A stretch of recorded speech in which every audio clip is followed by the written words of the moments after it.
Hi, அனைவருக்கும் வணக்கம். Peter பேசுகிறேன். இந்த வீடியோவில் துபாய் கண்ட்ரி டிபி வேர்ல்டு கம்பெனிக்கு துபாய் ப்ராப்பர்ட்டி டிபி வேர்ல்டு கம்பெனிக்கு வேலையாட்கள் தேவைப்படுறாங்க. 7 விதமான ஜாப் இருக்குது. என்னென்னங்கிறத பார்ப்போம். சரிங்களா? முக்கியமாக இதில் வந்து ஃபோர்க் லிஃப்ட் ஆப்ரேட்டர் தேவைப்படுறாங்க. ஃபோர்க் லிஃப்ட் நம்ம வந்து ட்ரைனிங் எடுத்துருக்க மாட்டோம், முன்ன ஓட்டியிருக்க மாட்டோம்.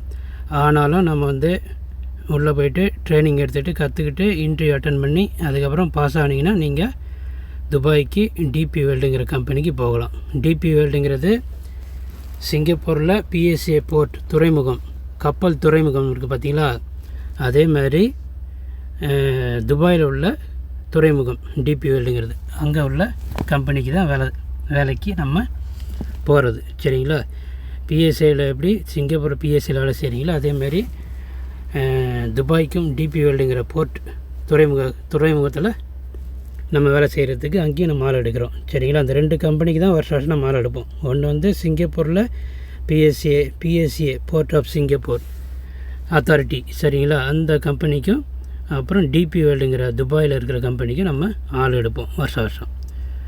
இப்போ தற்சமயத்துக்கு தேவை வந்து ஃபோர்க் லிஃப்ட்டை பற்றி நம்ம ஃபுல்லாக பார்க்கலாம். அதுபோக டெக்னீஷியன். சரிங்களா? ரெண்டுமே நம்ம வந்து பெருசாக கற்றுருக்க மாட்டோம். ஆனாலும் உள்ளே போய்ட்டு ட்ரைனிங் எடுத்துக்கிட்டு இன்டர்வியூவில் பாஸ் பண்ணி திருப்பியும் கம்பெனிக்கு போய்ட்டு அங்கேயும் போய் நல்லா ட்ரைனிங் எடுத்து அதுக்கப்புறம் மந்த்லி நல்ல சேல்ரி இருக்கும், ஏர்ன் பண்ணிக்கலாம். சரிங்களா? நமக்கு ஒன்றுமே தெரியல அப்படின்னு ஒன்றும் பயப்பட தேவையில்ல. டெக்னீஷியனுக்கு காலேஜ் படிச்சிருக்கணும். சரிங்களா? ஏதாவது டிப்ளமோ இல்லை டிகிரி, அதாவது மெக்கானிக்கல் அண்ட் எலக்ட்ரிக்கல் ஏதாவது ஒன்று படிச்சிருக்கணும். ஃபோர்க் லிஃப்ட் ஆப்ரேட்டருக்கு 10th 12th எதனாலும் படிச்சிருக்கலாம். மினிமம் 10th இருந்தால் கூட ஓகே. 2 ஜாபுக்குமே நம்ம மினிமம் டிரைவிங் லைசன்ஸு வச்சுருக்கணும். ஜஸ்ட் கார் 4 வீலர் லைசன்ஸ் அதை பேட்ச் அப்ளை பண்ணி வச்சுருக்கணும். பேட்சுங்கிறது கமர்ஷியல் வண்டி ஓட்டுறதுக்கான லைசன்ஸ். நீங்கள் 4 வீலர் லைசன்ஸ் எடுத்துருப்பீங்க. பேட்சுங்கிறது நார்மல் 4 வீலர் வந்து சொந்த கார் ஓட்டுறது. பேட்ச் போட்டால் தான் நம்ம வந்து அடுத்தவங்க காரை நம்ம பிஸ்னஸ் ரீதியாக ஓட்ட முடியும், ஒரு டிரைவராக வேலைக்கு போக முடியும். சரிங்களா? அப்போ நம்ம பேட்ச்சு போடணும். பேட்ச் இல்லைன்னா நம்ம அப்ளை பண்ணுங்க ஆர்டிஓ ஆஃபீஸில் 3 நாளில் வந்துடும். ஓகே, இப்போ ஃபோர்க் லிஃப்ட்டை பற்றி ஃபுல்லாக பார்ப்போம். இது ஒரு டைப் ஆஃப் ஃபோர்க் லிஃப்ட்டு. முன்னாடி குச்சி மாதிரி நீட்டி இருக்குது பார்த்தீங்களா? அதில் தான் நம்ம பொருளை தூக்கி எவ்வளோலாம் ஹைட் ஏற்றலாம் இறக்கலாம், ஒயர் அடுக்கிற மாதிரி. சரிங்களா? இது ஒரு விதமான ஃபோர்க் லிஃப்ட்டு. டைப்லாம் நம்ம பார்ப்போம்.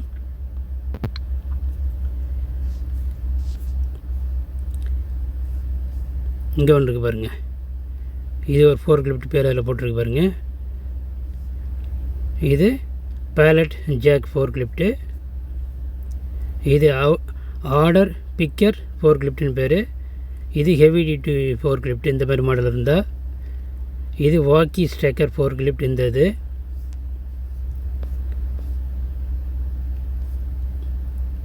மாதிரி படத்தை பார்த்துங்க. இந்த மாதிரி ஒரு நிறைய டைப் இருக்குது. இது எல்லாமே நீங்கள் ஆப்ரேட் பண்ண கற்றுக்கலாம். கம்பெனி உள்ளே போனீங்கன்னா எல்லா விதமான ஃபோர்க் லிஃப்ட்டும் நீங்கள் 1 by 1 ஆப்ரேட் பண்ண கற்றுக்கலாம். சரிங்களா?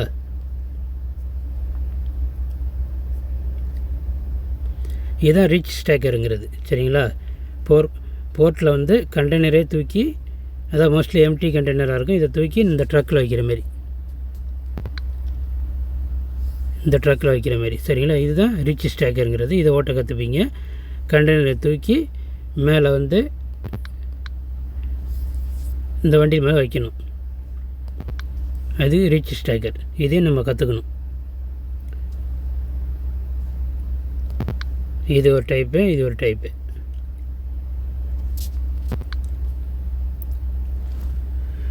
இப்படியும் நம்ம இது வந்து கிரேன் ஆப்ரேட்டர்.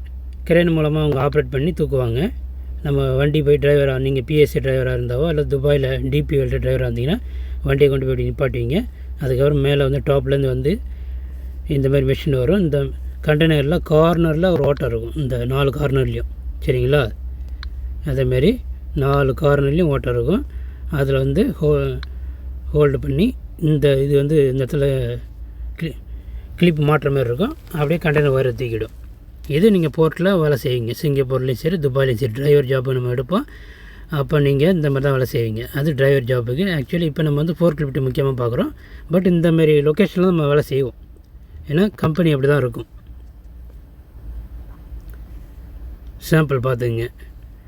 இப்போ டெக்னீஷியனுங்கிறது இந்த கிரேன் இருக்குது பாருங்கள், ஒயர் தூக்குது பாருங்கள். இந்த கிரேனெல்லாம் ஆயில் போடுறது, கிரீஸ் போடுறது, ரிப்பேர் ஆச்சுன்னா சரி பண்ணுறது, இதெல்லாம் நம்ம பண்ணணும். அதெல்லாம் அங்கே இருக்கிற டெக்னீஷியன் நீங்கள் வேடிக்கை பார்த்து ஆட்டோமேட்டிக்காக நீங்கள் 1 by 1 கற்றுக்கலாம். நமக்கு பெருசாக ஒன்றும் தெரியணும்னு அவசியம் இல்லை. ஓரளவுக்கு எலக்ட்ரிக்கல் படிச்சிருக்கணும், மெக்கானிக்கல் படிச்சிருக்கணும், பாசிட்டிவ் நெகட்டிவ் பேசிக்காக தெரிஞ்சால் போதும். சரிங்களா? அங்கே போய்ட்டு நீங்கள் வேடிக்கை பார்த்து நீங்கள் கற்றுக்கலாம். கற்றுக்கும் போதே சேல்ரி இருக்கும். அதெல்லாம் ஈஸியாக கற்றுக்கலாம். பார்க்க எல்லாமே எதுவாக இருந்தாலும் செய்யலாம். காலேஜில் ஒன்றும் பெருசாக சொல்லி கொடுத்துருக்க மாட்டாங்க, பேருக்கு தான் காலேஜ். படிச்சுட்டு வந்த எல்லாருமே அவங்களுக்கு மனசாட்சிக்கு தெரியும். 12th படிச்சுட்டு வெளியே வர பையனும் காலேஜில் படிச்சுட்டு வெளியே வர பையனும் 2 பேருமே ஈக்குவல் தான். 2 பேருக்குமே கடைசியாக என்ன தெரியும்னா கூட்டல், கழித்தல், பெருக்கல், வகுத்தல். இதனால் தவிர வேறு எதுவுமே தெரியாது. வேணால் கூப்பிட்டு பாருங்கள், பசங்களை கேட்டு பாருங்கள். ஃப்ளைட் எப்படி ரன் ஆகுது, ஃபேன் என்ன ஃபார்முலாவில் சுற்றுது, ஃப்ரிட்ஜு என்ன ஃபார்முலாவை பயன்படுத்தி அது யூஸ் ஆகுது, எப்படி குளிர்ச்சி அடையுது, எதாவது கேட்டு பாருங்கள்.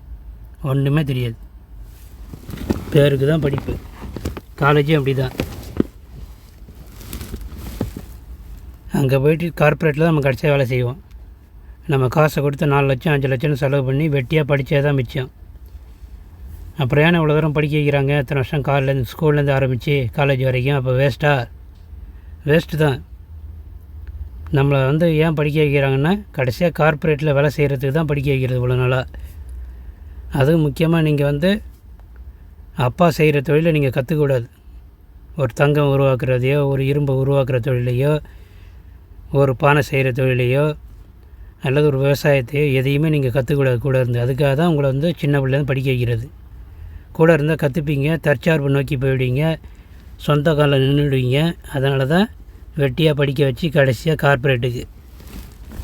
காலேஜில் நல்லா படிச்சிருக்கீங்கன்னா ஏன் கம்பெனியில் சொல்லி தரணுங்கிற அவசியம் இருக்குது? நீங்கள் ஐடியே படித்தாலும் ஐடியில் ஜாயின் பண்ண பிறகு 0லேருந்து டீச் பண்ணுவாங்க. நீங்கள் ஒரு மண்ணும் தெரிஞ்சிருக்கணுங்கிற அவசியமே கிடையாது. ப்ரோக்ராமிங்காக இருந்தால் கூட அங்கே போய்ட்டு 0லேருந்து டீச் பண்ணி 6 மாதத்தில் உங்களை தயாராக்கி ப்ரோக்ராம் பண்ண சொல்லி அதுக்கப்புறம் அவங்க ஏர்ன் பண்ணுவாங்க. எல்லா ஃபீல்டுமே அதே மாதிரி தான். கார்ப்பரேட்டுங்கிறது அப்படி தான். ஆனால் எனக்கு ஒன்றுமே தெரியலையே அப்படின்னு சொல்லி காலேஜ் முடித்தவங்க பயந்துட்டு இருக்காதீங்க. பெரிய பெரிய கம்பெனியில் போய் இன்டர்வியூ அட்டன் பண்ணுங்கள். ஈஸியாக பாஸ் பண்ணி உள்ளே போய்ட்டு கற்றுக்கிட்டு ஓரளவுக்கு லட்சங்களில் பணம் ஏர்ன் பண்ணலாம். ஒன்றுமே தெரியலன்னு சொல்லி குற்ற உணர்ச்சியில் சும்மா இருந்துடாதீங்க. அண்ணன் தெளிவாக சொல்கிறேன் உங்களுக்கு. எப்பேற்பட்ட காலேஜ் ஸ்டூடெண்ட்டும் காலேஜை விட்டு வெளியே வரும்போது ஒரு களிமண்ணுக்கு தான் சமம். அதனால் உங்களை கம்பேர் பண்ணி ஏமாந்துடாதீங்க. எந்த கம்பெனி நீங்கள் இன்டர்வியூ அட்டன் பண்ணி திருப்பி வேலையில் ஜாயின் பண்ணிக்கலாம். ஓகே, அடுத்த விஷயத்துக்கு வருவோம். இது ரீச் ஸ்டேக்கரு. சரிங்களா? கண்டெய்னரை அப்படி ஹோல்டு பண்ணி வண்டியில் தூக்கி வைக்கிறது. இது ஒரு கிரேன், இப்படியும் தூக்கி வைக்கிறது. இதுக்கு டெக்னீஷியன் தேவைப்படுறாங்க. சரி பண்ணுறதுக்கு சொல்லி கொடுப்பாங்க. டோன்ட் வரி, நீங்கள் போய்ட்டு இன்டர்வியூ அட்டன் பண்ணி பாஸ் பண்ணுங்கள். அங்கே இன்டர்வியூவில் பார்த்தீங்கன்னா பல விதமான இது இருக்க மாரி இருக்கும். அது என்னென்னா, தகுதி உள்ளவங்களும் ஃபெயில் ஆகிறதும் உண்டு, தகுதி இல்லாதவங்களும் பாஸ் ஆகிறதும் உண்டு. சரிங்களா? ஏன்னு சொல்கிறேன்னு பார்த்தீங்கன்னா, அங்கே இன்டர்வியூக்கு வரவங்க ஒரு 3 பேர் ஒரு பெரிய ரூமில் 3 டேபிளை போட்டு இன்டர்வியூ எடுப்பாங்க. ஒரு ரூம் உள்ளே போனோடனே ஒரு லைனாக நீங்கள் கியூவை பண்ணி போவீங்க. எந்த டேபிள் காலியாக இருக்கோ நீங்கள் இன்டர்வியூ போய் அட்டன் பண்ணுவீங்க. அப்போ ஃபஸ்ட்டில் காலியாக இருந்ததுன்னா அவர்கிட்ட இன்டர்வியூ போவீங்க, அடுத்த செகண்ட் இன்டர்வியூ போவீங்க, அடுத்த தேர்டு இன்டர்வியூ போவீங்க. 3 பேரில் ஒரு ஆள் பயங்கர ஸ்ட்ரிக்டாக இருப்பார், நல்லா கொஷின் கேட்பார், அதுக்கு ஆன்சர் பண்ணி நிறைய பேர் ஃபெயில் போட்டுருப்பார்.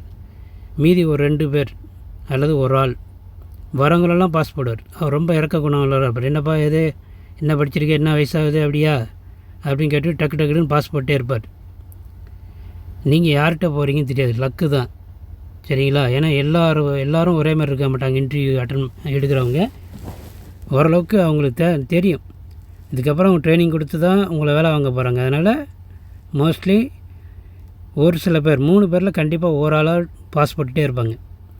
10 மொத்தம் நம்ம கம்பெனிக்கு ஒரு 15 ஏஜென்ட் கிட்டே இருக்காங்க. ஒரு ஏஜென்ட் கிட்டே இருக்காங்க. நீங்கள் எப்படி வந்தாலும் அந்த 15 ஏஜென்ட் மூலமாக நீங்கள் வந்தாகணும்.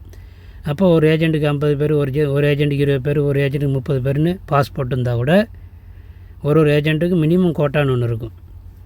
மேபி 200 பேர் ஒரே ஏஜென்ட் கொண்டு போகிறாருன்னா அவருக்கு 100 பேர் பாஸ் ஆகிருந்தால் கூட அவரால் 100 பேரையும் அனுப்ப முடியாது, ஒரு 50 பேரை தான் அந்த ஏஜென்ட் அனுப்ப முடியும்.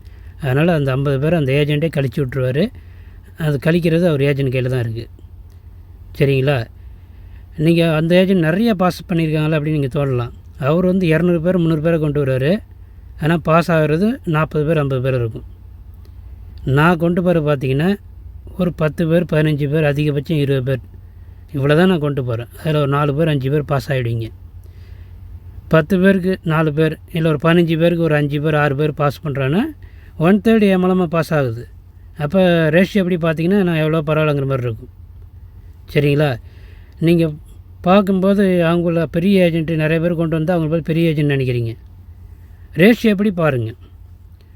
நம்மக்கிட்ட 15 பேர் தான் நீங்கள் வரீங்க. அதில் நீங்கள் ஒரு 4 பேர் 5 பேர் இல்லை ஒரு 7 பேர் தான் பாஸ் ஆகிறீங்க. அதனால் கழிக்கிறதுக்கு எனக்கு வேலையே இல்லை. நம்ம ஏஜென்ட் கழிக்கவே மாட்டார் முதல்ல. சரிங்களா? ஏன்னா பாஸ் ஆகிறதே கம்மி தான், கொண்டு போகிறதும் கம்மி தான். நீங்கள் உண்மையிலே அங்கே பாஸ் ஆனீங்கன்னா அடுத்த ஸ்டெப்பு நீங்கள் ஆட்டோமேட்டிக்காக நீங்கள் போகலாம், உள்ளே போயிடலாம். சரிங்களா? நீங்கள் உங்கள் இன்டர்வியூவில் கிளாஸில் ட்ரைனிங்கில் இருக்கும்போதே உங்களுக்கு பக்கத்தில் இருக்கவங்களுக்கு சுத்தமாக இங்கிலீஷ் தெரியாது, ஆனால் அவங்க கூட பாஸ் ஆகுறாங்க. அதை பார்க்கும்போது உங்களுக்கு என்ன தோணும்? அந்த ஏஜென்ட் ஏதோ சீக்கிரட்டாக சொல்லி பாஸ் பண்ணி போட்டார் அப்படின்னு நீங்கள் தோணிங்க. அப்படிலாம் எதுவுமே கிடையாது. நான் தான் தெளிவாக உங்களுக்கு காரணம் சொல்லிட்டேன். வரவங்க இன்டர்வியூ எடுக்கிற வர ஆளில் ஒரு 2 பேர் ஒரு ஆள் மினிமம் ரொம்ப கைண்ட் ஹார்ட்டடாக ஆளாக இருப்பார். வரவங்களெல்லாம் பாஸ் போடுவார். அதில் போய் மாட்டினீங்கன்னா நீங்கள் பாஸ் ஆகி வரலாம். அதனால தான் 50-50 50% லக்கில் போவீங்க, 50% திறமையில் போவீங்க. யார் இதில் போவீங்க தெரியாது. லக் இருந்தால் ஈஸியாக உள்ளே போகலாம். ஆனால் ஏகப்பட்ட கூட்டம் வரும் தான். நான் தான் தெளிவாக சொல்கிறேன் பாருங்கள். 500 பேர் 800 பேர்கிட்ட வருவாங்க. எடுக்கிறது பார்த்திங்கன்னா கம்மியாக தான் எடுப்பாங்க. 200 பேர் 300 பேர்கிட்ட தான் எடுப்பாங்க. பாதிக்கு பேர் 3/4 பேர் கழிஞ்சு தான் போவீங்க. ஆனால் இன்ட்ரிவியூக்கு மினிமம் ஒரு 10,000 to 12,000 இல்லை 15,000 செலவு பண்ணிங்க. இல்லை இந்த இன்ட்ரிவியூக்கு மேபி ஒரு 7,000 அல்லது ஒரு 6,000 செலவு பண்ணலாம். அதெல்லாம் நீங்கள் இலக்க ரெடி, பாஸ் ஆனாலும் ஃபெயில் ஆனாலும் இலக்க ரெடின்னா இன்ட்ரிவியூ போங்க. நான் தான் முன்கூட்டியே சொல்கிறேன். போயிட்டு இவ்வளோ செலவு பண்ணி அதுக்கப்புறம் தான் நீங்கள் பாஸ் ஃபெயில் ஆகுங்கிறத நீங்கள் பார்க்கலாம். பாஸ் ஆனால் லைஃப் ஓரளவுக்கு நல்லா லீட் பண்ணலாம். ஃபெயில் ஆகிட்டிங்கன்னா நீங்கள் செலவு பண்ணுற காசு வேஸ்ட்டு. நீங்கள் பாஸ் ஆனால் மட்டும்தான் அண்ணனுக்கு கமிஷன் கொடுக்க போகிறீங்க. எனக்கு ஒரு 10,000 கமிஷன் கொடுப்பீங்க. அதுவும் உங்கள் விருப்பத்தின் பேரில் நீங்கள் கொடுக்க போகிறீங்க. உங்களை எந்த விதத்துலையும் நீங்கள் பாஸ் பண்ண பிறகு என்னால் ஸ்டாப் பண்ண முடியாது. என்கிட்ட எனக்கு 10,000 கொடுத்துட்டு தான் போகணும் அப்படின்னு சொன்னால் கூட உங்களை தடுக்க முடியாது. உங்களுக்கே தெரியும் அண்ணனுக்கு இங்கே ஒன்றுமே கிடையாது, இனிமேல் அண்ணனால் ஸ்டாப் பண்ண முடியாது, உங்களுக்கு நல்லாவே தெரியும். அதனால தான் நீங்கள் ஃபோனை சுவிட்ச் ஆஃப் பண்ணிட்டு நீங்கள் பாட்டுக்கு போகிறது, பாஸ் பண்ணி எடுத்து ஃப்ளைட் ஏறி போயிடுறது. 98% பேர் போயிடுறீங்க. இந்த மாதிரி விருப்பம் உள்ளவங்க ஒரு சில பேர் கொடுக்குறாங்க. நன்றி உணர்வோட ஃபோன் பண்ணி கொடுத்துட்டு போகிறாங்க. ரொம்ப சந்தோஷம்.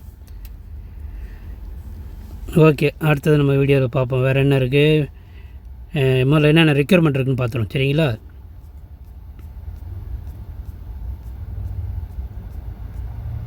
எல்லாம் அந்த போர்ட் பார்த்துங்க, துறைமுகம் அப்படி தான் இருக்கும். கப்பல் அணைச்சி நிற்கிது. கிரேன்லேருந்து எடுக்கிறாங்க கண்டெய்னரு. அதுக்கப்புறம் அப்படியே சைடில் அங்கேயும் அடுக்கி வைக்கிறது தான். இல்லை டிரைவர் அடுக்கி வைப்பாங்க. அதுக்கப்புறம் நீங்கள் அந்த கிரேன் டெக்னீஷியன் வேலை பார்க்குறது, அப்புறம் ஃபோர்க் லிஃப்ட்டு அதெல்லாம் பார்க்குறது இருக்குது. ஃபோர்க் லிஃப்ட்டு காட்டுறேன் பாருங்கள், ஆப்ரேட் பண்ணுறது எப்படி எல்லாம் காட்டுறேன். கொஞ்சம் வெயிட் பண்ணுங்கள். முதல்ல என்னென்ன ரிக்யர்மெண்ட் இருக்குதுன்னு காட்டுறேன். முதல்ல அதில் பார்த்தோன்னே கொஞ்சம் எழுத்து மங்கலாக இருக்குது, இருந்தாலும் பார்த்துங்க. டெக்னீஷியன் கிரேனு மேலே பார்த்தீங்களா, அதுதான் கிரேனு. அதுக்கு டெக்னீஷியன் தேவைப்படுறாங்க. எலக்ட்ரிக்கல் டிபார்ட்மெண்ட், எலக்ட்ரிக்கல் படித்தவங்க. சரிங்களா? எத்தனை பேர் தேவைப்படுறாங்க? 30 பேர் தேவைப்படுறாங்க. அதுக்கு பேசிக் சேலரி 2,710 AED. சரிங்களா? அது துபாய் காசு. ஹவுசிங் ஒரு 1,300, டிரான்ஸ்போர்ட் 825. அப்புறம் யூட்டிலிட்டி செலவுக்கு ஒரு 150 கொடுக்குறாங்க. அப்புறம் கம்ப்ளைண்ட்ஸ்னு சொல்லி ஒரு 350 கொடுக்குறாங்க. டோட்டலாக பார்த்தீங்கன்னா கிராஸ் சேலரி 5,535 AED. சரிங்களா? அதில் டேக்ஸ் பிடிச்சி கொஞ்சம் இதுவாக வரும். நம்ம ரூபாயில் கணக்கு பார்த்திங்கன்னா மினிமம் 85,000லேருந்து 1,30,000 வரைக்கும் கிடைக்கும் சேல்ரி. அப்புறம் இதுக்கு பார்த்திங்கன்னா டிப்ளமா பேச்சுலர் படிச்சிருக்கணும், எலக்ட்ரிக்கல் இன்ஜினியரிங் இருக்கணும், மெக்கானிக்கல் படிச்சிருக்கணும். இதுக்கு 3 இயர்ஸ் எக்ஸ்பீரியன்ஸ் இருக்குது, ஈக்குவலண்ட் ஹெவி இண்டஸ்ட்ரியில் வந்து ஒர்க் பண்ணியிருக்கணும், அப்படி இப்படி நிறையா ரிக்யர்மெண்ட்லாம் போட்டிருக்காங்க. இதெல்லாம் நம்ம சர்டிஃபிகேட் ரெடி பண்ணிக்கலாம், டோன்ட் வரி. கற்றுக்கவும் செய்யலாம். ஓரளவு ஆங்கிலம் எழுத படிக்க தெரிஞ்சிருக்கணும், ஓரளவு பேச தெரிஞ்சிருக்கணும், ஓரளவுக்கு அடுத்தவங்க பேசினா ஓரளவுக்கு ரஜினி இங்கிலீஷ் மாரி ஓரளவுக்கு உங்களுக்கு புரிஞ்சுக்கிட்டு பதில் சொல்ல தெரியணும். அப்புறம் அடுத்து டெக்னீஷியன், அதே டெக்னீஷியன் கிரேன் மெக்கானிக்கல் படித்தவங்களுக்கு 30 பேர் தேவைப்படுறாங்க. அதே சேலரி தான், சேம் மெக்கானிக்கலுக்கும் பேசிக்கு ஹவுசிங்கு டிரான்ஸ்போர்ட்டு எல்லாம் சேர்த்து 5335 AED. சரிங்களா? 85,000லேருந்து 1,30,000 வரைக்கும் சேலரி இருக்கும். இதுக்கு மெக்கானிக்கல் இன்ஜினியரிங் படிச்சிருக்கணும். சரிங்களா? இதுவும் 3 இயர்ஸ் எக்ஸ்பீரியன்ஸு அதுக்கு இதெல்லாம் கொடுத்துருக்கு தேவைப்படுதுன்னு சொல்கிறாங்க. அதெல்லாம் நம்ம பேப்பர் ஒர்க்கு தான், அதெல்லாம் நம்ம ரெடி பண்ணிக்கலாம். சரிங்களா? ரெடி பண்ணி அங்கே உள்ளே போட்டுக்கிட்டு நம்ம இன்டர்வியூ அட்டன் பண்ணிக்கலாம். அடுத்து இதே technician plant electrical heavy machinery and equipment. அடுத்ததும் பார்த்திங்கன்னா டெக்னீஷியன் பிளான்ட் மெக்கானிக்கல், மேலே எலக்ட்ரிக்கல் கீழே மெக்கானிக்கல். அப்போ பிளான்ட்லேயும் எலக்ட்ரிக்கல் மெக்கானிக்கல் தேவைப்படுது, கிரேனுக்கும் எலக்ட்ரிக்கல் மெக்கானிக்கல் தேவைப்படுது. ரெண்டுக்கும் 30, எல்லாமே 30 ஆள் எடுக்கிறாங்க. அதேமாரி சேல்ரியும் அதேமாதிரி இருக்குது, சேம் சேல்ரி. அப்போ எல்லா டெக்னீஷியனுக்கும் மினிமம் 85லேருந்து 1,30,000 வரைக்கும் இருக்குது. சரிங்களா? அடுத்து fork lift operator, heavy fork lift operator ஒரு 40 பேர் தேவைப்படுறாங்க. அப்புறம் லைட் ஃபோர்க் லிஃப்ட் ஆப்ரேட்டர் 40. அப்புறம் ரீச் ஸ்டேக்கர் ஹெவி ஃபோர்க் லிஃப்ட் பார்த்திங்கன்னா அது ஒரு 40 பேர் தேவைப்படுறாங்க. ஓவராலாக பார்த்தோன்னா ஒரு 4 3 12 120 பேர், இது 3 12 இது ஒரு 120 பேர், மொத்தம் 240 பேர் தேவைப்படுறாங்க. சரிங்களா? அதுக்கு 240 பேர் கிட்டத்தட்ட 800 பேர் அல்லது 800 பேர் கிட்ட வரலாம்னு நினைக்கிறேன். சரிங்களா? ஆனால் இந்த வேலைக்கு அவ்வளோ பேர் வருவாங்களான்னு தெரியல. டிரைவராக இருந்தால் நிறைய பேர் வந்துடுவாங்க, லேசிங் கூட நிறைய பேர் வந்துடுவாங்க. ஏன்னா இது மெக்கானிக்கல் எலக்ட்ரிக்கல் படித்தவங்களாக இருக்கணும், அதனால் ரொம்ப கம்மியாக தான் வருவாங்க. ஃபோர்க் லிஃப்ட்டுக்கு வேணால் நிறைய பேர் வரலாம். அதுவும் சில பேருக்கு ஃபோர்க் லிஃப்ட்னா என்னென்னு தெரியாது, அதனால் இதுக்கு நிறைய பேர் முயற்சி பண்ணாமல் இருப்பாங்க. என்ன மாதிரி ஏஜென்ட் வந்து உங்களுக்கு விளக்கம் கொடுத்து, தம்பி பயப்படாதுங்கப்பா அப்படின்னு உங்கள் சோல்டை தட்டி கொடுத்து, இவ்வளோ தான் தேவைப்படுது, ஓரளவு 10th 12th படிச்சிருந்தாலும் ஓகே, ஆனால் ஓரளவுக்கு இங்கிலீஷ் எழுத படிக்க தெரியணும், எடுத்து கூட்டி படிக்க தெரியணும். சரிங்களா? அப்படின்னா தான் உங்களுக்கு அந்த பேக்கிங் லிஸ்ட்டெலாம் பார்த்து ஸ்கேன் பண்ணி பொருளை ஏற்ற தெரியும். நீங்கள் இப்போ பெருசாக படிக்கணும் அவசியம் இல்லை, அட்லீஸ்ட் ஒரு ABCD தெரிஞ்சால் தான் இது இந்த எழுத்தும் அந்த எழுத்தும் ஒரே மாதிரி இருக்குன்னு சொல்லி அதை ஸ்கேன் பண்ணி அதுக்கப்புறம் இந்த பொருளை தூக்கி வண்டியில் எடுத்து வைக்கிறதுக்கெல்லாம் முடியும் உங்களால். அதனால் அதுக்காவது நீங்கள் ஆங்கிலம் படிச்சிருக்கணும், ஓரளவுக்கு அதை எழுத படிக்க தெரியணும், ஓரளவுக்கு புரியணும். ஆக்சுவலி அங்கே உள்ளே போய்ட்டு நம்ம ஒன்றும் அதிகமாக இங்கிலீஷ் பேச மாட்டோம், உள்ளே நுழையிற வரைக்கும் தான் ஆங்கிலம் தேவைப்படுது. அங்கே போய்ட்டு ஒன்றும் பெருசாக எந்த ஆங்கிலத்தையும் பேச மாட்டோம், கண்ணு பார்க்கும் கையை அதைப்படி செய்ய போகுது, அவ்வளோதான். ஆனால் சும்மாச்சியும் தகுதி தேர்வுன்னு சொல்லி கொஞ்சம் பேச சொல்லுவாங்க. அல்லது இங்கிலீஷில் பேசும்போது what is your name, what is your father name, how old are you, how many years experience அப்படின்னு கேட்கும்போது உங்களுக்கு புரியணும். Yes sir, 2 years experience sir, my name sir, Peter sir அப்படின்னு சொல்ல தெரியணும். சரிங்களா? Do you have sister, you have sister, brother அப்படி கேட்டால் yes sir, 1 sister sir, 1 brother sir அப்படின்னு பேச தெரியணும். என்னமோ கேட்குறாரு ஒன்றுமே புரியலையே அப்படின்னு முடிக்க விடாது. அட்லீஸ்ட் இந்த அளவுக்காவது ஒரு இங்கிலீஷ் தெரிஞ்சிருக்கணும். சரிங்களா? அதெல்லாம் தெரிஞ்சுதுன்னா 50-50 உங்களுக்கு திறமையே இல்லாட்டி போனாலும் நீங்கள் பாஸ் ஆகிற அளவுக்கு வாய்ப்பு இருக்குது. பெரிய இங்கிலீஷில் பெரிய டுபாக்கூர் பார்ட்டி பயங்கரமாக இங்கிலீஷ் பயங்கரமாக பேசுவாப்பில், அவர் ஃபெயில் ஆகிறதுக்கு வாய்ப்பு இருக்குது. சரிங்களா? முயற்சி பண்ணுங்கள். வேறு என்ன இருக்குது? சரி அண்ணன் வேறு அடுத்து என்னங்கிற காட்டுறேன், என்னோடய வண்டியை காட்டுறேன் உங்களுக்கு. இன்னும் ஃபோர்க் லிஃப்ட் காட்டுறேன்னு சொல்லியிருக்கேன், ஒரு நிமிஷம் இருங்க. ஃபோர்க் லிஃப்ட் இங்கே இருக்க வீடியோ, இதெல்லாம் கப்பல்.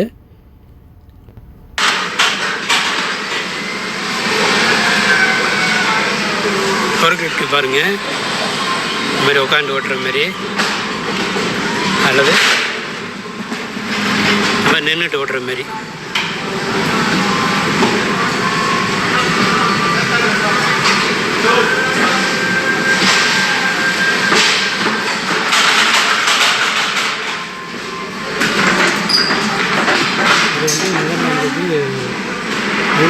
சரிங்களா?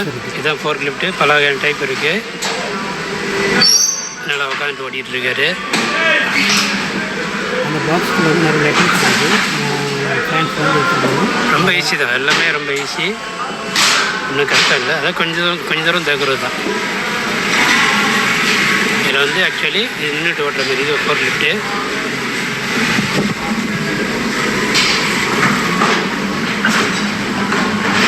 நம்ம வண்டியை வந்து ரிவர்ஸ் அடித்து நிப்பாட்டியிருக்கோம். அது உள்ளே போயிட்டு அந்த லோடு ஏற்றிக்கிட்டு அப்படி ரிட்டன் வராப்புல.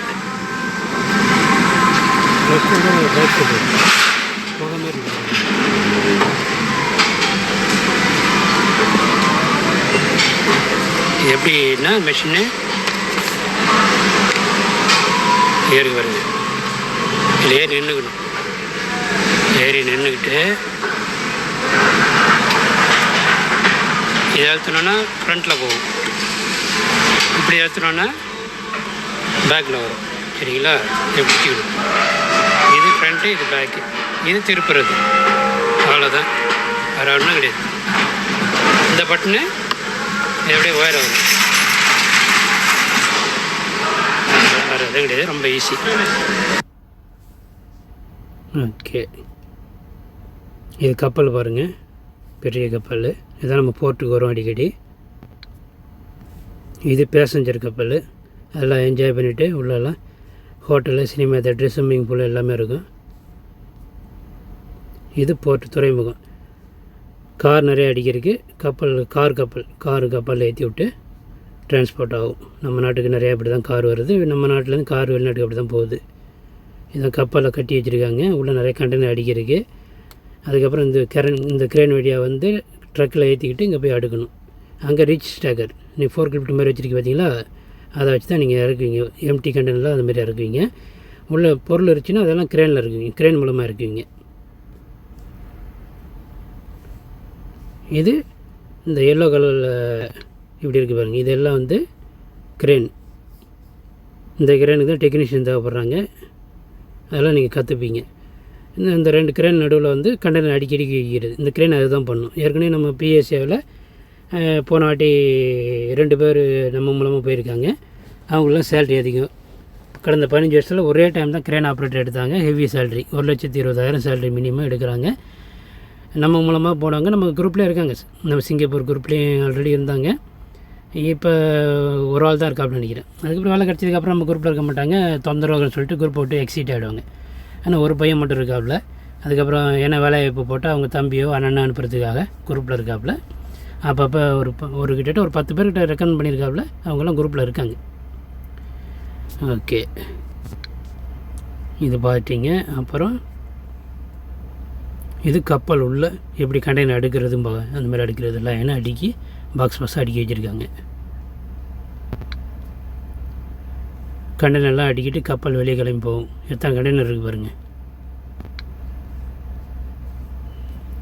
இது சிங்கப்பூர் போர்ட்லேயும் அதை தான், துறைமுகம் துபாய் போர்ட்லேயும் அது மாதிரி தான்.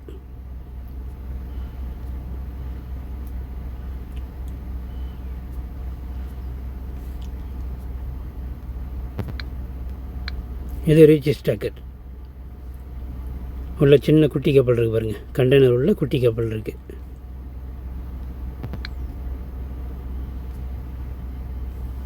இது reach stacker. Heavy forklift. இது ஃபோர் கிலிப்ட் கிடையாது, பட் ரீச் ஸ்டாக்கர். ஃபோர் கிலிப்ட்னா அந்த குச்சி மாரி இருக்கணும். 4 பல்லு மாரி, பல்லு குச்சி மாரி 4 குச்சி நீட்டி இருக்கணும். அதுதான் ஃபோர் கிலிப்ட். இந்த மாதிரி எல்லா டைப் ஆஃப் ஃபோர் கிலிப்ட்டும் நீங்கள் பயன்படுத்த கற்றுப்பீங்க. உள்ளது எல்லாமே நீங்கள் கற்றுக்கிட்டு வேலை செய்யணும். இதெல்லாம் கிரேனு, பல டைப் ஆஃப் கிரேன் இருக்குது. இதான் நான் ஓட்டுற வண்டி. இது என்னோடய வண்டி. இது வெளியே உள்ள ட்ரைலர் அடிக்கடி மாறிட்டு இருக்கும். ஃப்ரண்ட்டில் உள்ள ட்ரக்கு மட்டும் ஒரே ட்ரக்கு, பர்மனெண்ட் ட்ரக்கு. நான் ஓட்டுற வண்டி. இது நீட் வண்டி, நல்ல ஹெவி, பயங்கர நீட்டாக இருக்கும்.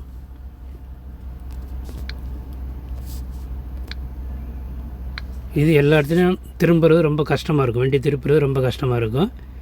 டேர்னிங்லலாம் பார்த்தீங்கன்னா ரொம்ப கேர்ஃபுல்லாக டேர்ன் பண்ணணும். இதெல்லாம் எனக்கு வண்டியே ஓட்ட தெரியாது. ஆனாலும் சிங்கப்பூர் போய் கற்றுக்கிட்டேன். நான் டிரைவர் ஜாப் நான் நிறைய இடத்த பார்த்தீங்களா, இதே வேலையை தான் நானும் பார்த்துருக்கேன். அங்கே கற்றுக்கிட்டு திருப்பி யூரோப் வந்து இப்போ ஓரளவு நல்லா சம்பாரிச்சிட்டு இருக்கேன். வெளியில் சுற்றி வேடிக்கை பார்த்து வண்டி ஓட்டுறேன், அவ்வளோதான். அது என்னுடைய ட்ரக் இது.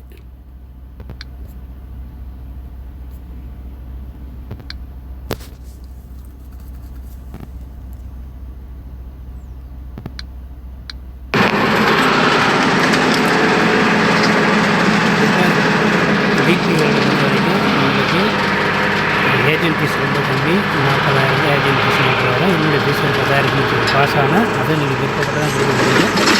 இல்லைன்னா டாட்டா பாய் சொல்லி போகும்போது உங்களுக்கு ஒரு 40,000 தான் அவங்க தான் வரும். சரிங்களா? விருப்பப்பட்டீங்கன்னா ஒரு 10,000 சேர்த்து விட்டிங்கன்னா உங்களுக்கு 50,000 செலவாகும். வண்டியில் பாஸ் ஆன பிறகு தான் நீங்கள் இந்த 40,000 கட்டுவீங்க. அதுக்கு முடிவு பண்ணிங்கன்னா ஒரு 6,000 அதிகபட்சம் ஒரு 7,000 அதுக்கு தான் இருக்கும். அதெல்லாம் நீங்கள் தேர்வாகி இன்டர்வியூலும் பாஸ் ஆன பிறகு அதுக்கப்புறம் உங்கள் வீசா வரும். வீசா வந்த பிறகு 40 கட்டுவீங்க. ஃப்ளைட் டிக்கெட்டு கம்பெனியே போட்டுக்கணும். சரிங்களா? துபாய்க்கு போகிற ஃப்ளைட் டிக்கெட்டு கம்பெனியை எடுத்துட்டு அங்கே தங்குறதுக்கு ரூம் ஃப்ரீ. கம்பெனியே உங்களுக்கு ரூம் கொடுக்கும். நீங்கள் சமைச்சு சாப்பிடணும். சாப்பாடு வந்து ஃப்ரீ கிடையாது, நீங்கள் தான் சமைச்சு சாப்பிடணும். அங்கே போய்ட்டு ஃப்ரெண்ட்ஷிப் ஏற்படுத்திட்டு 4 பேரை சேர்ந்து 4 பேருக்கு சேர்த்து சமைச்சிக்கிட்டு பேக்கிங் பண்ணிவிட்டு சாப்பாடு கட்டிக்கிட்டு வேலைக்கு நீங்கள் போக முடியும். ஆஸ்திரேலியாவில் நார்மலாக போகிற வழி இல்லாமல் இது ஒரு வேறு வழி. இது ஒரு பார்ட்ரு. இது ஃபஸ்ட் டைம் போகிறேன். 72 யூரோ பே பண்ணிவிட்டு இந்த பார்டர் வழியாக போயிட்டுருக்கேன்.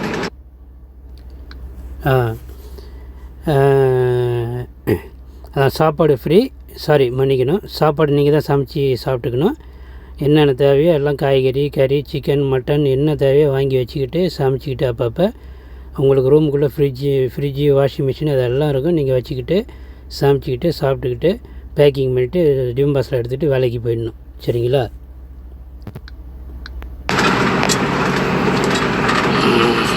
சாப்பாடு வந்து ஃப்ரீ கிடையாது, தங்குற இடம் தான் ஃப்ரீ. இத்தாலி நோக்கி போயிட்டுருக்கேன். ஜெர்மனி வழியாக ஆஸ்திரியா வந்து இட்டாலி. சேல்ரி 85,000லேருந்து 1,30,000 வரைக்கும் கிடைக்குது. ஏஜென்ட் ஃபீஸ் ரொம்ப கம்மி. நல்ல அருமையான ஜாப் தான் சொல்லி பார்க்கும். இதே சிங்கப்பூருக்கு இதே பிஎஸ்சி துறைமுகம் 2026 பிப்ரவரி 3,20,000 3,40,000 வரைக்கும் செலவாகும் ஏஜென்ட் ஃபீஸ் சிங்கப்பூருக்கு. ஆனால் இப்போ துபாய் செகண்ட் ட்ரிப் இது 2024. சரிங்களா? ஏற்கனவே வந்திருக்கேன் 24 ஃபஸ்ட் ட்ரிப். வெறும் 40,000 மட்டும்தான் ஏஜென்ட் ஃபீஸ். சரிங்களா? அதுக்கு முயற்சி பண்ணுங்கள். அதுபோக நம்ம குரூப்பில் நிறைய இப்போ டாக் ஓடிட்டுருக்கு. அண்ணா உண்மையில் ஆள் அனுப்புகிறாப்ல இல்லையான்னு. ஆள் அனுப்புறதுக்கு அப்புறம் யாரும் வந்து நான் போயிருக்கேன்னு குரூப்பில் நீங்கள் போடுறதில்ல. பர்சனல் தான் நீங்கள் மெசேஜ் போடுறீங்க. ஆரம்பத்தில் ஒரு சில பேர் குரூப்பில் நீங்கள் மெசேஜ் போட்டு கேட்குறீங்க. அதுக்கப்புறம் பர்சனல் மெசேஜ் தான். ஒவ்வொரு கிராமம் மாரி இருக்குது, பைபாஸ் ரோடு அளவுக்கு இல்லாமல் ஏகப்பட்ட பேர் பர்சனலாக தான் கேட்குறீங்க. தெரிஞ்சுக்கிட்டு ஒவ்வொருத்தருக்கும் நான் கற்றுன்னு வாய்களையே கத்தி எல்லா டீட்டெயிலும் கேட்டுக்கிட்டு பாஸ் ஆன பிறகு கொஞ்சம் கூட இன்னொருத்தவங்க நன்மை ஏற்படுத்தும் விதமாக நான் அந்த இன்டர்வியூக்கு போனேன், நான் பாஸ் பண்ணேன், அண்ணா மூலமாக போனேன், இந்தமாரி வேலை இருந்தது, உங்களுடைய எக்ஸ்பீரியன்ஸை ஷேர் பண்ணுறதுக்கு கொஞ்சம் கூட விரும்புகிற கிடையாது. ஆனால் குரூப்பில் மட்டும் அடுத்தவங்கள கேள்வி கேளுன்னு உசுப்பேற்றி விடுறது. அண்ணா எப்படி வேலை கிடைக்கிறாப்புல, அந்த வேலை எப்படி இருக்குது, ஏது எப்படி இருக்கும், அப்படி இப்படின்னு 1008 கொஷின் கேட்குறது. ஆனால் நீங்கள் பயனடைஞ்சதுக்கப்புறம் கொஞ்சம் கூட உள்ளே வந்து ஒரு தகவல் சொல்கிறது இல்லை. நீங்கள் சாட்சி சொல்லுங்கன்னு சொல்கிறது. நீங்கள் கூலி வாங்கிட்டு தானே வேலை பார்த்தீங்க, நான் ஏன் சாட்சி சொல்லணும் அப்படிங்கிறத நீங்கள் யோசிக்கிறீங்க. இனிமேல் நீங்கள் வந்து போகிறீங்கன்னா நீங்கள் சாட்சி சொல்ல விருப்பம் இருந்தால் மட்டும்தான் உங்களுக்கு இன்ட்ரி அனுப்பப்பட்டதாக இருக்கும். அந்த வாக்குமூலம் வாங்கிட்டு தான் அனுப்பணும். பர்சனலாக வாட்ஸ்அப்பில் மெசேஜ் பண்ணிவிட்டு தம்பி நீங்கள் பாஸ் ஆனால் அதுக்கப்புறம் நீங்கள் சாட்சி சொல்கிறீங்களா அப்படின்னு கேட்டு தான் அனுப்பணும். அதே நீங்கள் குரூப்லேயே சாட்சி சொல்லுங்கள். அதுக்கப்புறம் நீங்கள் வந்து சாட்சி சொல்லணும். அப்புறம் குரூப்லேயே போட்டு உங்களை போட்டு இந்த மாதிரி சொல்லுங்கள், இந்த மாதிரி பாருங்கள் வாக்கு கொடுத்தாக்க செய்யல அப்படின்னு நிறைய பேர் செய்கிறது. ஏன்னா அதுக்கப்புறம் பிஸியாக இருக்கீங்க. ஃப்ளைட் டிக்கெட் போகிறது, ஃப்ளைட்டுக்கு போகிறது, அதுக்கு பேக்கிங் பண்ணுறது, ட்ரெஸ் எடுக்கிறது, அது எடுக்கிறது எடுக்கணும். ஆளாளுக்கு பிஸியாக இருறீங்க. கேட்டால் அதுக்கு பதில் சொல்கிறது கிடையாது. ஆனால் பிஸியாக இருக்கேனே, வேறு வேலை இருக்கேனே, அதில் இருக்கேனே, ரெடி ஆகிட்டு இருக்கேனே அப்படின்ட்டு. சரி, இந்த வாட்டி நீங்கள் பண்ணுங்கள். இந்த வாட்டிக்கு எனக்கு சாட்சி சொல்லணும். சரிங்களா? அப்படி இல்லை சாட்சி சொல்ல ரெடின்னா டோட்டலாக ஊற்றி முடித்து உங்களை நாள் எடுக்கிறது இல்லைங்கிற முடிவு நான் வந்துடுவேன். நானும் வருஷமாக நான் ஆள் எடுத்து நிற்கிறேன், யூடியூப்பில் போட்டு நிற்கிறேன், வாட்ஸ்அப் குரூப்பில் ஓப்பனில் தான் இருக்குது கமெண்ட்ஸ். பல பேர் குரூப் வச்சுருக்காங்க, கமெண்ட்ஸை மூடி வச்சுருப்பாங்க. நான் எவ்வளோ வெளிப்படையாக உங்களுக்கு கமெண்ட்ஸ் திறந்து வச்சுருக்கேன், யார் எதை வேணாலும் கேட்கலாம், அதுக்கான பதில் தெரிஞ்சுக்கலாம் திறந்து வச்சுருக்கேன். உண்மையும் நேர்மையாக இருக்கிறவங்க தான் வாட்ஸ்அப் மூடாமல் கமெண்ட்ஸை கரெக்டாக வச்சுருக்கேன், திறந்து வச்சுருக்கேன். எத்தனையோ பேர் வந்துருக்கீங்க, குரூப்லேயும் எவ்வளோ பேர் ஜாயின் பண்ணியிருக்கீங்க, சும்மா ஜாயின் பண்ணலாம். உங்களுக்கு யார் சொன்னார்ல யோசிச்சு பாருங்கள், பிஎஸ்எல் இருக்கிற ஆள் தான் சொல்லியிருக்காங்க. அப்படி இருக்கும்போது அப்புறம் என்ன ஏன் மேலே உங்களுக்கு சந்தேகம் வேண்டி இருக்குது? சிங்கப்பூரில் வேலை இருக்கிறாள் தான் உங்களுக்கு சொன்னாப்புல, என் மேலே போனால்தான் உங்களுக்கு சொல்லியிருப்பாங்க. அப்புறமா நீங்கள் என் மேலே சந்தேகப்படுறீங்கன்னு என்ன இருக்குதுன்னு பார்க்கணும். நீங்கள் போனால் போங்க, போகலன்னா எனக்கு என்ன வேண்டியிருக்கு? என்ன வாங்க, நீங்கள் போகும்போதே உங்கள்கிட்ட நான் காசு வாங்கிட்டு அனுப்புகிறேன்னே. பாஸ் ஆன பிறகு நான் இப்போ தட்டு ஏந்தி பிச்சை கேட்டு நிற்கிறேன், தம்பி 10,000 கொடுக்க முடியுமாப்பா அப்படின்னு. விருப்பப்பட்டால் கொடுக்க போகிறீங்க, இல்லைனா டாட்டா பாய் பாய்ன்னு சொல்லிட்டு போக போகிறீங்க.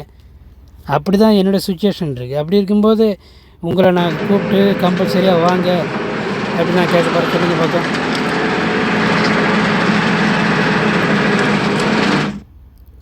யாரையும் நான் வாங்கன்னு கூப்பிட்றது கிடையாது, சரிங்களா? வலுக்கட்டாமல் கூப்பிடுங்கிற அவசியமே எனக்கு கிடையாது.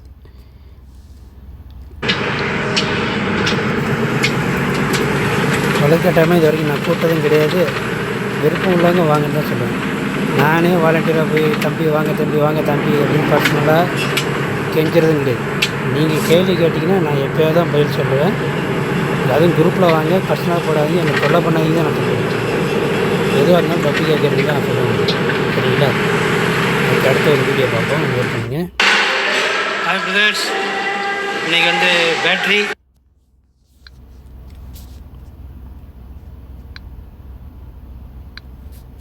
ஃபோர்க் லிஃப்ட் ஆப்ரேட் பண்ண போகிறேன். நானே ஆப்ரேட் பண்ணி இந்த வண்டியில் உள்ள பொருளை எடுக்க போகிறேன்.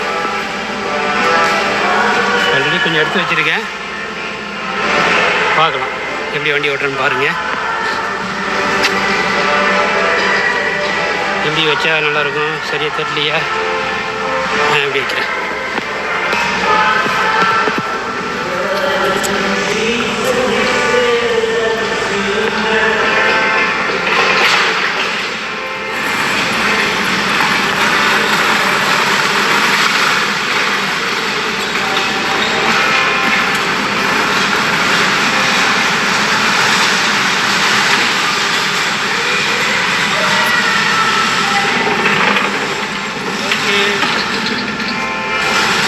ஆப்ரேட் பண்ணிகிட்டு இருக்கேன். பேட்டரி பாருங்க.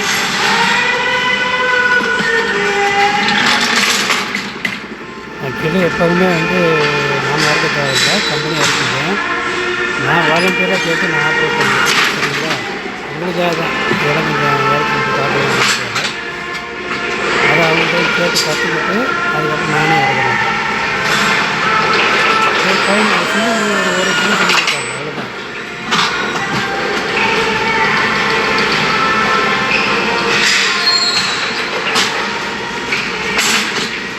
வேறு என்ன தெரிஞ்ச வேண்டியிருக்கு? பிஎஸ்ஓவில் ஏகப்பட்டது அப்படி நினைக்கிறேன். குறைஞ்சது கடந்த 10 வருஷமே ஒரு 600 பேராக அனுப்பியிருக்கேன், சரிங்களா? எல்லாருமே ஆரம்பத்தில் ஒரு 6 வருஷத்தில் எனக்கு பைசா வாங்க தான் அனுப்பிச்சிருக்கேன். அப்போ ஏகப்பட்ட சொன்னீங்க. அதுக்கப்புறம் நான் பைசா கடந்த ஒரு 5 வருஷம் பைசா வச்சுருக்கேன். அது பார்க்க முடியாது. கொரோனா டயத்தில் கொஞ்சம் பைசா வாங்கிட்டு வச்சுருக்கேன், ஆனால் லிமிட்டடு. அதுக்கப்புறம் பாஸ் ஆகிறது தான் பைசா வாங்கி, சரிங்களா? அதிகபட்சம் நான் வாங்கியிருக்கே பார்த்தீங்கன்னா ஒரு 5,000 பட்சம் லாஸ் ஆகும்.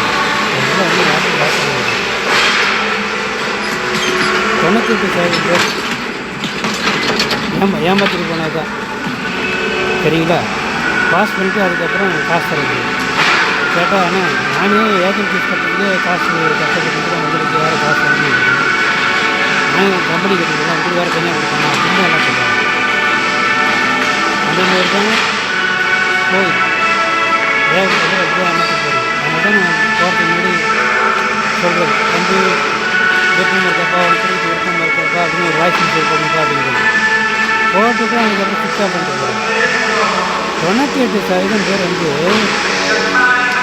வாக்கு தவறு ஏன் இந்த காலத்து நோட்டி ஸ்ட்ரிக்டா 20 ஸ்ட்ரிக்டா என்ன ஸ்ட்ரிக்ட்னு தெரியல.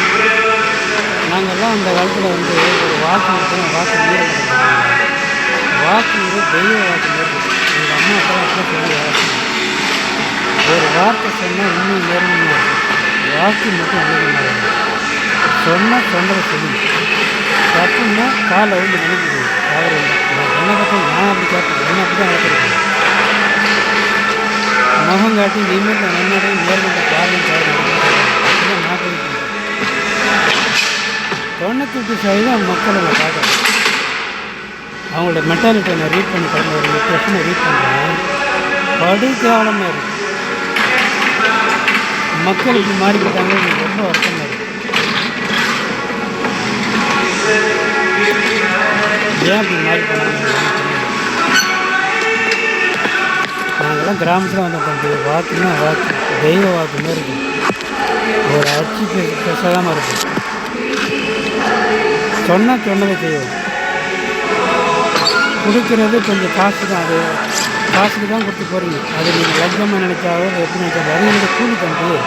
அதை முன்கிட்டே நான் சொல்லி தான் நான் கேட்குறேன். உங்கள் பாக்கெட்டில் நான் கையை விட்டு திருட கிடையாது. விருப்பம் தான் போகிறீங்க. அங்கே போயிட்டு எனக்கு ரெக்கமெண்ட் பண்ணல, அது பண்ணல, இது பண்ணல, எந்த ரெக்கமெண்டேஷன் எதுவுமே இருக்குது. நீங்கள் தகுதி தேர்வு பாஸ் ஆனால் தான் நீங்கள் போகணும். ஃபெயில் ஆனால் நீங்கள் தான் போகணும். நாங்கள் வந்து எக்ஸாம் எழுதுங்க சரிங்களா? அதை நிறைய பேர் சொல்லிட்டேன். இன்டர்வியூ எப்படி இருக்குதுன்னு பிஎஸ்சி இன்டர்வியூ ப்ரொசீஜர்னு சொல்லி ஒரு வீடியோ போட்டிருக்காங்க. பாருங்கள், தெளிவாக சொல்லுங்கள் சரிங்களா? என்ன சொல்ல வேண்டியிருக்கு,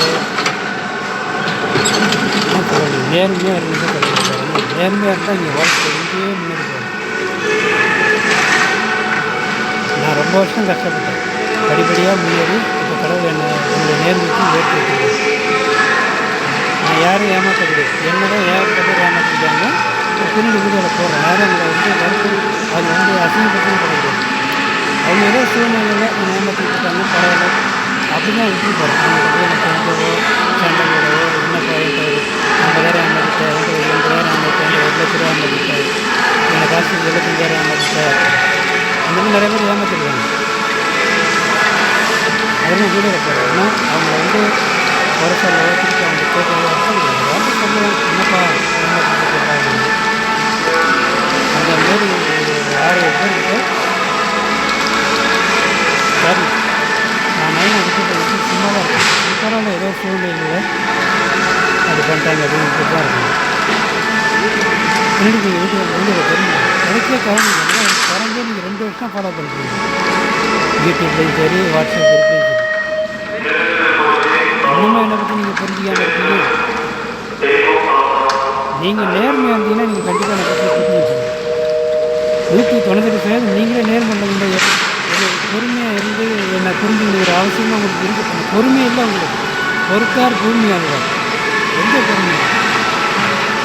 98% முதல்ல தமிழர்களே கிடையாது. எல்லாம் மாற்று மொழிக்காரங்க நல்லா தெரியும். பேரை பார்த்தே உங்களுக்கு தெரியும். அப்பா பேரும் பையன் பேரும் கேட்டால் தெரியும்.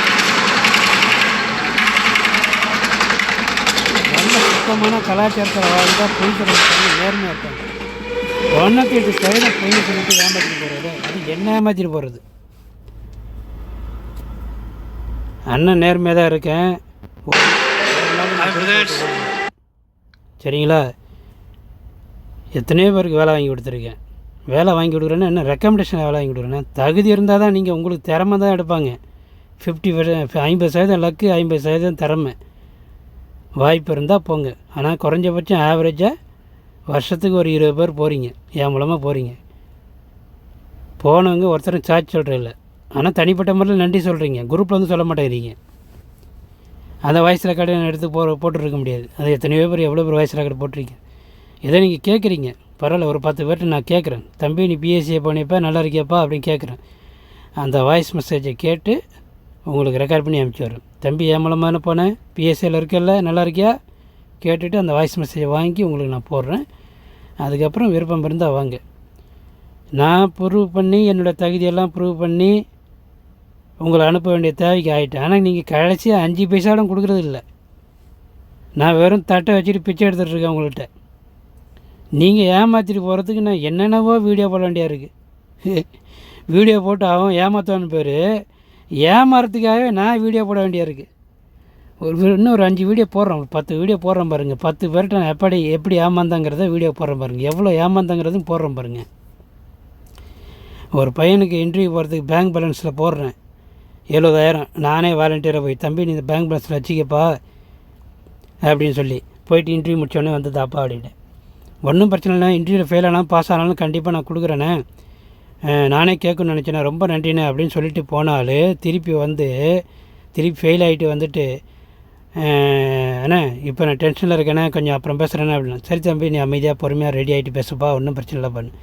1 மாதம் ஆச்சு, 2 மாதம் ஆச்சு, அப்புறம் 7 மாதம் கழிச்சு சொல்கிறாப்புல, என்ன தம்பி காசு 70,000 தரேன்னு சொன்னியப்பா, பாஸ் ஆனாலும் ஃபெயில் ஆனாலும் நான் போட்டு விட்டேனப்பா, நீ தரேன்னு சொன்னியப்பா, இன்னமும் தரலையாப்பான்னு. அண்ணா காசு கிசுன்னு கேட்டு இந்த பக்கம் வந்துடாதீங்க, கையில் மாட்டினீங்க அவ்வளோதான், என் ஊர் பக்கம் வந்துடாதீங்க அப்படிங்கிறாப்புல. அதுக்கப்புறம் நான் அந்த பக்கமே போகலையே, காசே கேட்கலையே நான். ஏன் கேட்கல? சரி ஏதோ ஒரு சூழ்நிலை பையன் வறுமையில் இருக்காப்புலட்டுக்கு போனால் போகுது, இருக்கிறது தான் இழந்த போய் தொலைது பரவாயில்ல அப்படின்னு விட்டுட்டேன். சரிங்களா, ஏதோ சூழ்நிலை சொல்கிறாப்புல. அந்தமாரி எத்தனையோ பேர்கிட்ட, ரொம்ப பேர்னா 100கணக்கான பேர்லாம் கிடையாது, சும்மா ஒரு 5-6 பேர் தான், 5-6 பேர்கிட்ட ஏமாந்துருக்கு. அதெல்லாம் பின்னாடி நீங்கள் பாருங்கள், ஹிஸ்ட்ரியை ஃபாலோ பண்ணுங்க தம்பிங்களா. வாழ்க்கையில் படிப்படியாக முன்னேறி போனவங்கள்ட்ட அவங்கள தொடர்ச்சியாக ஃபாலோ பண்ணுங்கள், அப்போ தான் நீங்கள் முன்னேறி போகலாம். யார் ஃபெயில் ஆகிறாங்களோ அவங்கள நீங்கள் ஃபாலோ பண்ணிங்கன்னா ஃபெயிலாக தான் ஆவீங்க. நீங்கள் எதுவாக நினைக்கிறாயோ அதுவாக மாறுவாய். வாழ்க்கையில் வெற்றி கண்டவனை ஃபாலோ பண்ணுங்கள் தம்பிகளா, வெற்றி அடையலாம். தோல்வி கண்டவனை ஃபாலோ பண்ணிங்க அவனை பேச்சு கேட்டிங்கன்னா தோல்வியில் தான் அடையலாம். ஓகே, நிறைய வீடியோ போட்டேன், வேறு என்ன இருக்குது, ஒரு போர்ட் ஒன்று உங்களுக்கு காட்டுறேன் பாருங்கள்.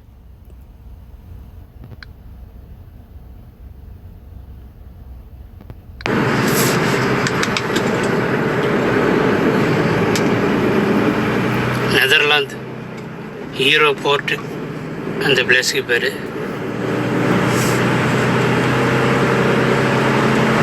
இன்னும் 2 கிலோமீட்டர் போகணும். After 900 meters, take the exit 8 in the direction of Brielle and go along A15. Then, turn slightly right. You are entering a low emission zone.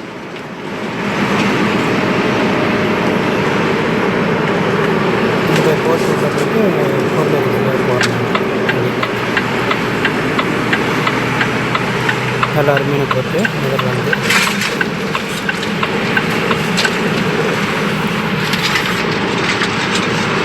இதெல்லாம் சிங்கப்பூர் போட்டு பிரமாண்டமாக இருக்கும். இது வந்து சின்ன போட்டு தான், நெதர்லாந்து சின்ன நாடு தான். இன்னொரு 1.5 கிலோமீட்டர்.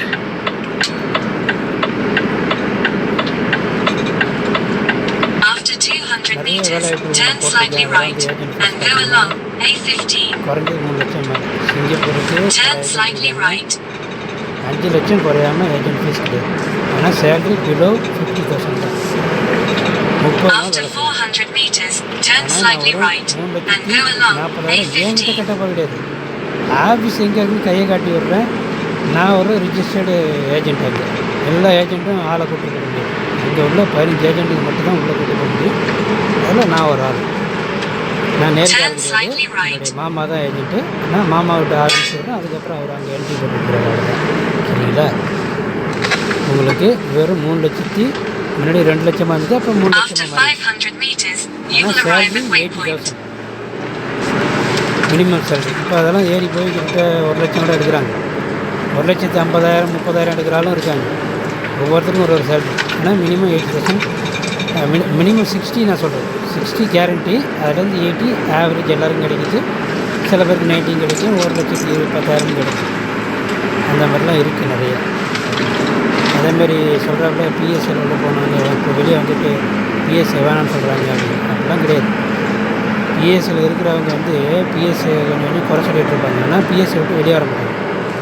எங்கே போனாலும் எல்லாம் குறை சொல்லுவாங்க. ஆனால் நல்லா சம்பாரிச்சிட்ருப்பாங்க. அப்புறம் பிஎஸ்சியை விட்டு வெளியே வந்ததுக்கப்புறம் ஐயோ பிஎஸ்சி விட்டு வெளியே வந்துட்டாங்க அப்படின்னு சொல்லிட்டு அதுக்கப்புறமும் என்கிட்ட ஏகப்பட்ட பேர் வேலை கேட்டு தான் இருக்காங்க. நீங்கள் எத்தனை பேர் வேணாலும் கேட்டு பாருங்கள். BSc Passing waypoint. 10 The வருஷம் address is உழைச்சிட்டா Dolphin Vague 21. ஆசை அடங்காது. ஐயோ வந்துட்டோமே After 100 meters, you will 30 reach days your ஆனால் அருமை destination. சேலரி கிடைக்கிறோமே, மிஸ் பண்ணிட்டோமே அப்படின்னு வருத்தப்படுற ஆளுங்க எல்லாரும் வருத்தப்படுறாங்க. பிஎஸ்சி விட்டு போனவங்க எல்லாம் வருத்தப்படுறாங்க. அப்புறம் திருப்பி உள்ள நுழையிறதுன்னு ஆசைப்படுறாங்க. நல்ல சேல்ரி, ஈஸியான வேலை, அருமையான சேல்ரி. நான் சொல்கிற வேலைக்கு எல்லாமே ரொம்ப ஈஸியான வேலைக்கு தந்துக்கிறேன். வாழ்க்கையில் நெடுவாக வேலை பார்த்துட்டு இந்த லேசிங்கை தவிர, லேசிங் கொஞ்சம் கஷ்டமாக இருக்கும், ஆனால் சேல்ரி நல்ல சேல்ரி. அதுலேயும் நீங்கள் நேற்று போக்கு தெரிஞ்சுட்டா எப்போ ஃப்ரீயாக்கலாம்னு தெரிஞ்சுக்கலாம். நிறைய ரெஸ்ட்டும் முடியாது. சரிங்களா? You have reached your destination. The address is Dolphin Vague 21. ஓரளவுக்கு நன்றியோடு இருக்கிற பசங்களும் என்கிட்ட இருக்காங்க. பக்கம் எனக்கு நன்றி சொல்கிற ஆளுங்க இருக்காங்க. பிஎஸ்சி வரப்போது எல்லோரையும் தொடர்ந்து முடியாது. நல்ல பசங்களும் இருக்காங்க, அதிக பேர் ஏமாத்திட்டு போன பசங்களும் இருக்காங்க. சரிங்களா? நம்ம வந்து கெஞ்ச முடியாது. சாட்சி சொல்லுங்கள். யூரோப்புக்கு நிறைய பேர் சொல்லியிருக்கு, தம்பி நீங்கள் பாஸ் பண்ணிங்கன்னா எனக்கு சாட்சி சொல்லுங்கள், நான் வந்து ஒரு 50,000 உங்களுக்கு கொடுக்குறேன், சாட்சி சொன்னாவே ஒரு 50,000 கொடுக்குறேன் அப்படின்னு. அதெல்லாம் அக்ரிமெண்ட் போட்டு நீங்கள் பாஸ் ஆனீங்கன்னா எனக்கு சாட்சி சொல்லுங்கள் சொல்லிட்டு அப்படி தான் சொல்லுவேன். சரிங்கண்ணா அப்படின்னு. அந்த 50,000 வேணான்னு சொல்ல மாட்டாங்க. சரிங்கண்ணா அந்த 50,000 கொடுங்கன்னா பிற்காலத்தில் வேறு ஏதாவது உங்களுக்கு ஞாபகார்த்தமாக ஏதாவது அந்த காசுக்கு ஏதாவது வாங்கி வச்சுக்கிறேன், அப்போ தான் உங்கள் ஞாபகம் வரும் அப்படின்னு. நல்லபடியாக பாஸ் ஆகி போனோன்னா நன்றிண்ணே, அதுவே போயிடணும், நான் ஒரு 10,000 தரேண்ணே அப்படின்னு சொல்ல மாட்டாங்க. நானும் இன்டர்வியூக்கு போகிற எல்லாத்தையுமே சொல்கிறது, தம்பி நீ பாஸ் ஆனீங்கன்னா அவங்க 50,000 தரேன், அக்ரிமெண்ட் போட்டுருக்காங்க, எனக்கு சாட்சி சொன்னீங்கன்னா. ஆனால் போகிற ஆளுக்கு சரிண்ணே, ஓகேண்ணே, ரொம்ப சந்தோஷண்ணே, நீங்களாம் விருப்பப்பட்டு கொடுக்குறீங்க, ரொம்ப சந்தோஷண்ணே, நான் ஏற்றுக்கிறேண்ணே அப்படின்னு சொல்கிறாங்க. உண்மையிலே ஜென்யூனாக இருந்தால் ஆனால் நீங்கள் அனுப்புனாவே போதுண்ணே, எனக்கு கிடைச்சா லக்குண்ணே, அது அப்படி நினைக்கணும். யாருன்னு 1,20,000 ஹீரோ போகிறதுக்கு வாய்ப்பு, அது கிடைச்சாவே போதும் அப்படின்னு ஒருத்தர் வாயிலேருந்து வர மாட்டாங்க தம்பிகளா. நானும் சும்மா போட்டு வாங்குறது, ஆனால் உண்மையாக கொடுப்பேன், வாக்கு கொடுத்தேன்னா கண்டிப்பாக கொடுப்பேன். இது வரைக்கும் 3 பேர் தான் இன்டர்வியூ போயிருக்கீங்க. சரிங்களா? 3 பேரில் 2 பேர் ஃபெயிலு, ஒரு ஆள் பாஸு. அந்த ஒரு ஆளும் வாக்குவாதத்தில் அப்படி இப்படின்னு சொல்லிட்டு எனக்கு சாட்சி சொல்ல மாட்டேங்கிறாப்புல. சரிங்களா? அப்போ தான் வந்து யோசிக்கிறது. அதுலேயும் நீங்கள் கூலிக்கு தானே வேலை பார்த்தீங்க, உங்களுக்கு எதுக்கு நான் சாட்சி சொல்லணும் அப்படிங்கிறாங்க. என் பேரையோ எந்த காலத்தில் நீங்கள் யூஸ் பண்ண முடியாது, நான்லாம் சாட்சி சொல்ல மாட்டேன் அப்படின்னு சொல்லி வாக்குவாதம் பண்ணிட்டு போகிறாப்புல. அப்போ நம்ம என்ன தான் சொல்ல முடியும்? நம்ம ஒரு வாக்கு தெரியும், ஒரு ஆள் சாட்சி சொன்னாவே ஏகப்பட்ட பேர் உள்ளே வருவாங்க, பாஸ் ஆகி வருவாங்க. ஒரு 10 பேரில் 3 பேர் பாஸ் ஆவீங்க, 5 பேர் பாஸ் ஆவீங்க, 8 பேர் ஃபெயில் ஆவீங்க, இல்லை 7 பேர் ஃபெயில் ஆவீங்க. ஆனால் எப்படி பார்த்தாலும் நிறைய பேர் வரதான் செய்வீங்க. அப்போ எனக்கு லாபம் வந்துடும் சொல்லிட்டு சாட்சி சொல்கிறது கிடையாது. நீங்கள் சாட்சி சொல்லணும் அப்படிங்கிறதுக்காக தான் நான் கமிஷனை கம்மியாக வச்சு 10,000 5,000 கமிஷன் வச்சு நான் யூரோப்புக்கு ஒர்க் பண்ணிவிட்டு வாங்கி தரேன் இனிஷியலாக. அதுக்கப்புறம் ஒரு 4 பேர் போகட்டும், அதுக்கப்புறம் 3 லட்சம் 4 லட்சம் வைக்கலான்னு பார்த்தா அதுக்கு முன்னாடியே எனக்கு லாக்கு போடுறாப்புல. உலகம் அந்தமாரி இருக்குது தம்பிகளா. ஒருத்தர் கூட மனசாட்சி வர மாட்டேங்குது. ஃபெயில் ஆகிற ஆளுங்க என்னை போட்டு திட்டுறாங்க. நான் தான் சொல்லி தானே அனுப்புகிறேன், தம்பி பாஸ் ஆனாலும் ஃபெயில் ஆனாலும் ஒர்க் பர்மிட்டுக்கான காசு மட்டும்தான் யூரோப்பை பொறுத்த வரைக்கும். சிங்கப்பூர் அந்த மாதிரி கிடையாது, 100% உங்களுக்கு வேலை வந்தப்பறம் தான் காசு, இது விசா வந்தப்பறம் தான் காசு கட்டிங்க. யூரோப் அப்படி கிடையாது, இது ஒரு சூதாட்டம் மாரி. கிடைச்சா லக்கு, கிடைக்கலன்னா 5 பைசாவில் ரிட்டர்ன் வராது. அப்படி சொல்லி தான் நம்ம அனுப்புகிறோம், சொல்லி தான் உங்களுக்கு டாக்குமெண்ட் வாங்கி தரோம். அங்கேருந்து அழைப்பு இது லெட்ரு வாங்கி கொடுக்குறோம், இன்விடேஷன் லெட்ரு வாங்கி தரோம். அதை வச்சு தான் நீங்கள் இன்டர்வியூக்கு போவீங்க. ஒரு சில பேர் இன்டர்வியூக்கே போகிறது கிடையாது, இன்டர்வியூ டேட்டு வந்தால் கூட எனக்கு சொல்கிறதே கிடையாது. அப்படிலாம் ஏமாற்றிருக்காங்க. நான் பிற்காலத்தில் வீடியோ போடுறேன், பொறுமையாக பாருங்கள். ரொம்ப நேரம் பேசியிருக்கேன், என்னை பற்றி புரிஞ்சுக்கிட்டு தான் இவ்வளோ தூரம் பேசியிருக்கேன். புரிஞ்சுக்கிட்டு நல்லவன்னு உங்களால் கெஸ் பண்ண தெரிஞ்சிங்கன்னா வேலையை தேடி போங்க. இல்லை நான் ஒரு ஃப்ராடுன்னு தெரிஞ்சின்னா தயவுசெய்து விலகிக்க, அவ்வளோதான். சரிங்களா? நான் யாரும் ஏமாற்றவோ எதுவுமே இது வரைக்கும் ஏமாற்றணும்னு கிடையாது, ஏமாற்றவும் போகிறது கிடையாது. உங்களுக்கு தகுதி இருந்தால் நீங்கள் போக போகிறீங்க, தகுதி இல்லைன்னா குறைஞ்சபட்சமாக செலவு பண்ணி தான் நீங்கள் வந்து உங்களுக்கே தகுதி இருக்கா இல்லையா அப்படிங்கிறத நீங்கள் ப்ரூவ் பண்ண முடியும். அதெல்லாம் இன்டர்வியூக்கு ட்ரைனிங்க்கு இதெல்லாம் காசு உண்டு. ட்ரைனிங்கில் போய் பணம் கட்டி தான் ட்ரைனிங் எடுப்பீங்க. 5 நாள் கழித்து தான் நீங்கள் இன்டர்வியூ அட்டன் பண்ணுவீங்க. அதுக்கப்புறம் தான் பாஸாக ஃபெயிலாங்கிறது தெரியும். இதெல்லாம் விருப்பம் இருந்தால் கலந்துங்க. சென்னையில் இன்டர்வியூ இருக்கும். சரிங்களா? ஓகே, இன்டர்வியூ டேட் அப்புறம் அதுக்கப்புறம் உங்களுக்கு டேட் அனௌன்ஸ்மெண்ட் பண்ணுறேன் வாட்ஸ்அப்பில். பார்த்துட்டு விருப்பம் உள்ளவங்க மறுபடியும் இன்டர்வியூக்கு போங்க. சரிங்களா? All the best.